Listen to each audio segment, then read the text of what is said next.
우리가 제대로 그 질서의 생명의 질서에 맞춰서 이렇게 농경이나 아니냐 그러면 이렇게 경제 활동을 하냐 그러면 괜찮지만 거기에 어긋나 버리냐 그러면 아주 그냥 생태계가 굉장한 교란을 받기도 하고 생태계가 혼란이 오고 생태계가 파괴되지 않습니까? 전쟁 한번 일어나냐 그러면 천지의 화육이 완전히 뒤집어져 버리잖아요. 내 인간이 아무것도 아닌 것 같지만 천지하고 교감을 맺기 때문에 좋게 하냐 그러면 천지의 화육을 더 도울 수 있지만 잘못하면 천지의 생성 변화작용을 깨뜨려 버릴 수가 있습니다. 가장 큰 게 전쟁입니다. 크게 눈에 보이는 건요. 사소한 걸로는 뭐냐면 우리가 먹고 마시고 입는 거, 오폐물 이런 것들은 날마다 이게 나가니까 이것이 미치는 그 환경 파괴도 무지무지하답니다. 이게 집에서 그 음식물만 잘 이렇게 요리를 하고 그 다음에 해서 딱딱 이렇게 잡수고 하는 것만 해도 굉장하대요. 그다음에 목욕을 그냥 샤워를 그냥 아침 저녁으로 해야 되고 목욕탕 가면 요즘에 많이 이제 이게 되긴 했습니다만은 막 이렇게 계속 드러나 버리잖아요. 이게 화육을 깨뜨리는 그 장본인이 그런 것들 사소한 걸로 날마다 하기 때문에. 근데 평상시에 내가 날마다 그것을 그렇게 해버린다 그러면 다른 일도 다 그래 버립니다. 그런 분들은 밖에 나가면 쓰레기 버려버려요. 사소한 것에 놓치면 큰 것은 불보듯 혼합니다. 근데 그 성을 다하면 그런 일을 안 한다는 겁니다. 하늘과 땅의 화육을 도울 수 있다면 이제는 하늘과 땅과 더불어 셋이 될 수 있다. 말 그대로 내가 생명의 한 부분이 생명의 전체가 돼가지고 제 역할을 할 수 있다. 이게 천지삼입니다. 예전에는 그 실상을 모르고서 이거 나 같은 거 이거 부분 중에 부분인데 뭐 아니 이거 이렇게 큰 거 좀 우리가 해본다고 뭐 무슨 일이 있을까? 이렇게 살거든요. 근데 나와 천지자연이 우주가 둘이 아니고 내가 한번 좋게 하면 우주가 좋아지고 내가 한번 나쁘게 하면 우주가 나빠진다는 그 사실을 알기 때문에 이제 천지와 셋이 됩니다. 그리고 천지의 작용은 화육이거든요. 내가 바로 천지에 의해서 태어난 나지만 이제 내가 천지의 실상을 해보기 때문에 비록 몸으로는 이렇게 자그마한 존재지만 우주를 화육을 제대로 할 수 있는 그 입장에 들어가서 그 일을 실제로 합니다. 그게 참여할 참입니다. 실상을 회복하면 삼이고 회복해가지고 매 순간 화육 작용을 하면 그게 참입니다.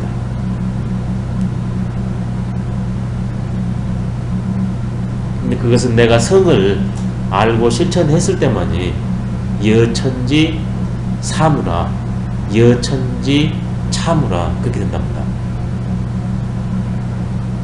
이게 이런 생각을 가지고서 세상을 살아간다면 나 자신의 언행이나 마음 씀씀이 그 다음에 타인 대하는 거 그 다음에 만물 대하는 거 그 다음에 무생물 이런 것 대하는 것이 아주 달라질 수밖에 없습니다. 예, 다 됩니다. 예. 삼이라는 것은 하늘과 땅과 내가 셋이 된다. 이게 천지인 이렇게 되는 겁니다. 부분으로 하면 나는 인이니까 아무것도 아니잖아요. 근데 실상으로는 같습니다. 천지인. 그게 삼입니다. 생명의 실상, 우주의 실상을 회복한 것. 그 다음에는 매 순간 그렇게 해서 화육을 돕는 화육의 삶을 사는 게 참여할 참입니다. 근데 먼저 내가 삼이 되지 않고서는 참이 될 수가 없습니다. 내가 이런 존재구나, 이렇게 살아야겠구나, 이것이 각성이 돼야 되거든요. 각성이 되면 그렇게 돼버립니다.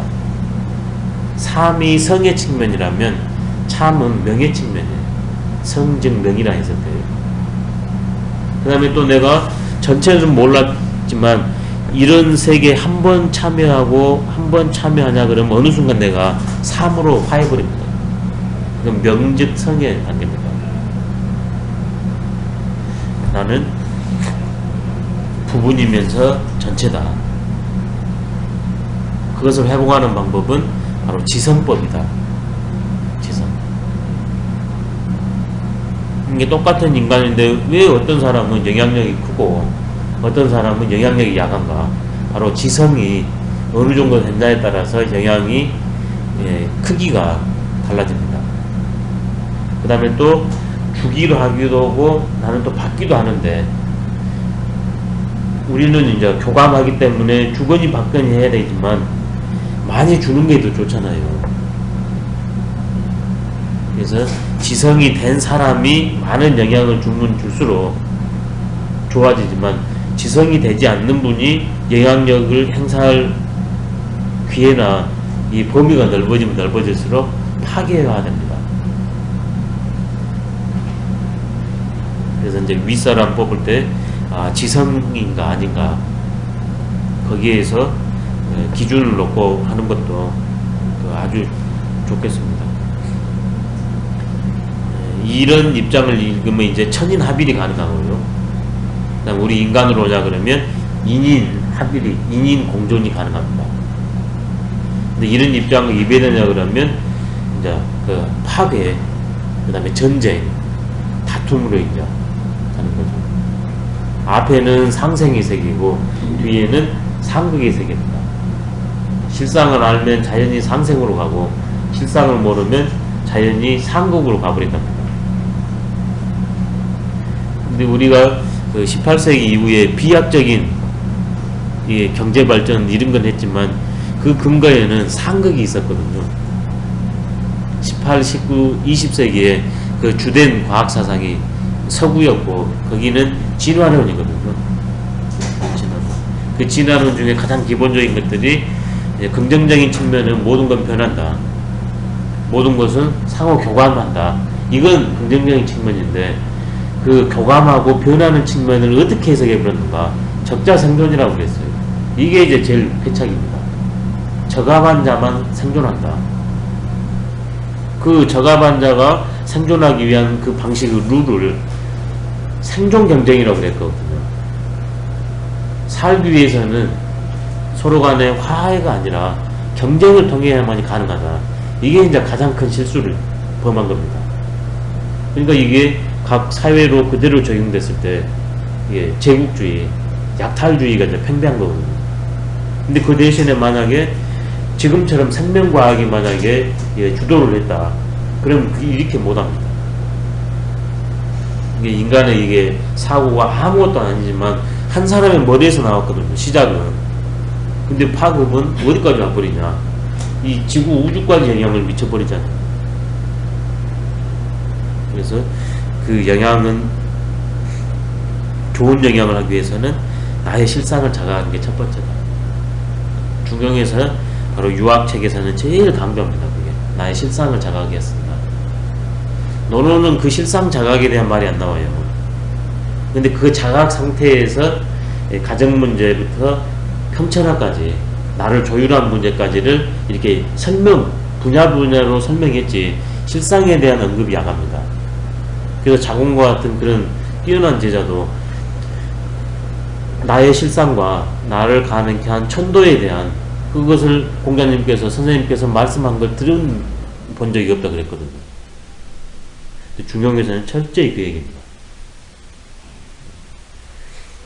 아주 중요한 겁니다. 그래서 이것이 이제 넘어가냐 그러면 주역에 보면 지천택계가 있거든요. 지천택계. 지천택계가 있는데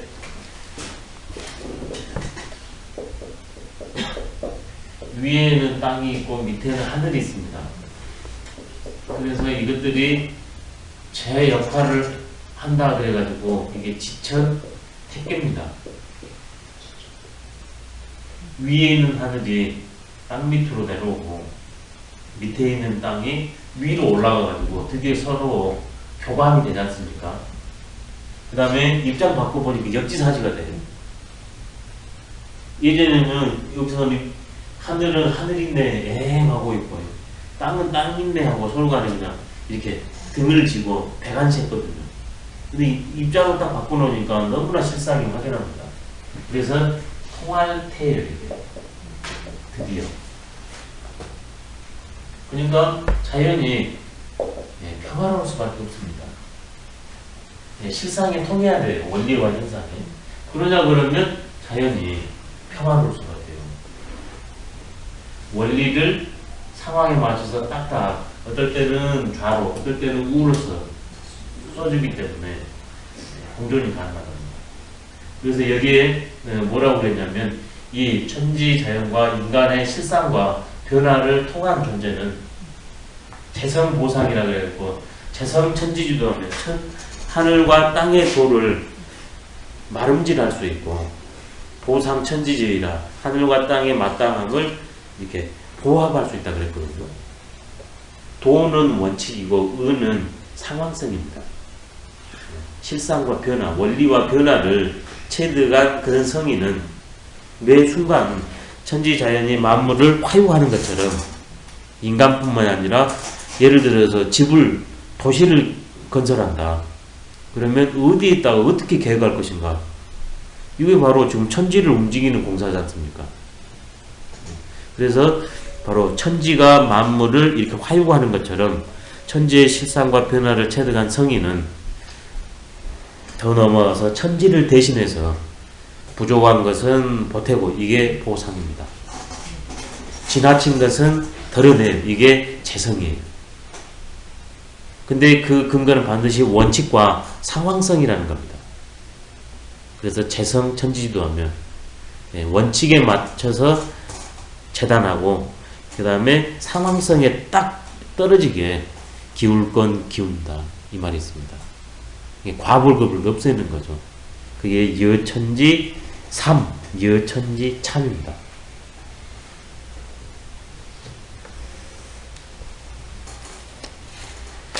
이런 논리가 이제 자연으로 적용된 게 풍수입니다. 풍수.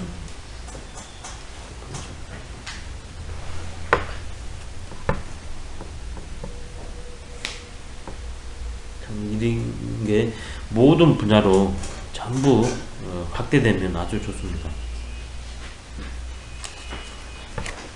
요즘 건물들 보냐 그러면 아주 모양이 예쁜 모양도 많이 있고 그 다음에 기기 묘묘한 것도 있거든요. 이번에 우리 그 용산 거기에도 이렇게 중간쯤에 이렇게 요런 식으로 이렇게 모양을 냈는데 그래서 미국에서 이게 9.11 테러로 쌍둥이 빌딩에 이게 폭파돼 가지고 이게 폭파된 순간에 에너지가 이렇게 하니까 이게 먼지 그것이 올라오는 것 같다는 것을 거기서 이제 지적을 하니까 그걸 없앤다고 그랬거든요. 요즘 이런 세상입니다. 세상.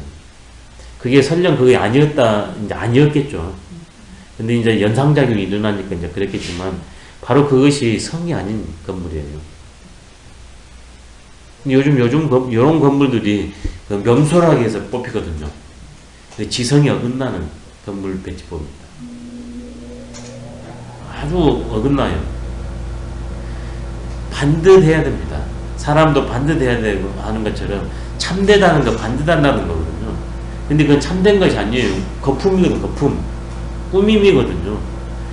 근데 집들이 보자 그러면 막 요상야르돼요. 그건 참됨이 아니에요. 그런 집 하면 안 됩니다.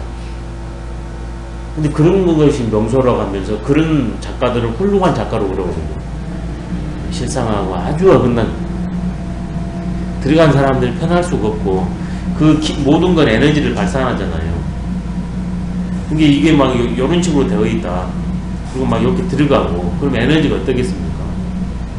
이렇게 순하게 에너지가 나와야 되는데 막 이런 에너지를 발산하고 이렇게 쏙 들어가 버리니까 이게 제대로 될 수가 없습니다. 생명의 입장에 의한 그 건축 도시를 계획해야 되거든요. 인의를 빼버렸습니다.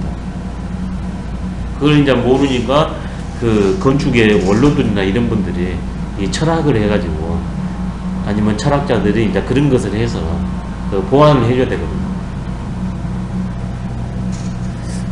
건축물도 보면 요상 자르다는 게 많습니다.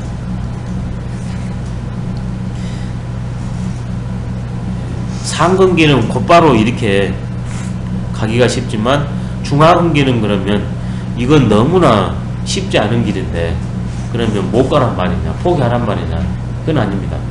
바로 방법을 제시한 게 23장입니다.